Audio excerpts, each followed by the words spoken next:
વાવ-થરાદ વિસ્તારમાં ભારે વરસાદની આગાહી વચ્ચે કલેક્ટર અને ઉચ્ચ અધિકારીઓની ઉપસ્થિતિમાં વિધાનસભાના અધ્યક્ષ શંકરભાઈ ચૌધરીએ થરાદ સર્કિટ હાઉસ ખાતે સમીક્ષા બેઠક યોજી વહીવટી તંત્રની તૈયારીઓની સમીક્ષા કરી હતી। ભારતીય હવામાન વિભાગ દ્વારા વાવ-થરાદ વિસ્તારમાં કરવામાં આવેલી ભારે વરસાદની આગાહીને પગલે જિલ્લા વહીવટીતંત્ર દ્વારા તમામ જરૂરી આગોતરી તૈયારીઓ પૂર્ણ કરી દેવામાં આવી છે। છેલ્લા 24 કલાકમાં જ સમગ્ર પંથકમાં સરેરાશ 5.71 ઇંચ જેટલો ભારે વરસાદ ખાબક્યો છે, જેમાં ભાભરમાં સૌથી વધુ 11.30 ઇંચ અને દિયોદરમાં 10.83 ઇંચ વરસાદ નોંધાયો છે।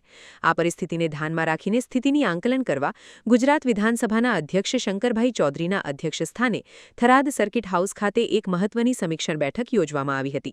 આ બેઠકમાં જિલ્લા કલેક્ટર મયુર મહેતા, જિલ્લા વિકાસ અધિકારી કલ્પેશ કુમાર શર્મા, જિલ્લા પોલીસ અધિક્ષક ચિંતન તેરૈયા, થરાદ પ્રાંત સાજન મેર તથા થરાદ નગરપાલિકા પ્રમુખ અર્જુનસિંહ વાઘેલા સહિતના તમામ ઉચ્ચ અધિકારીઓ ઉપસ્થિત રહ્યા હતા।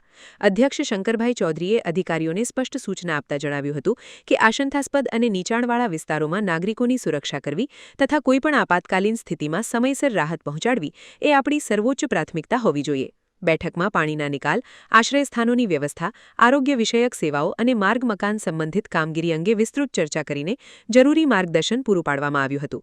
વહીવટીતંત્ર દ્વારા નીચાણવાળા વિસ્તારોના લોકોને સતર્ક રહેવા અને જરૂરી સાવચેતી રાખવા અપીલ પણ કરવામાં આવી છે। સમગ્ર પરિસ્થિતિ પર સતત નજર રાખવા માટે કંટ્રોલ રૂમ પણ 24 કલાક કાર્યરત કરી દેવામાં આવ્યો છે।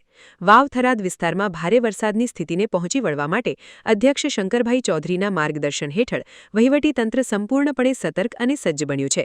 Hajaji Rajput, BK news channel, Tharad.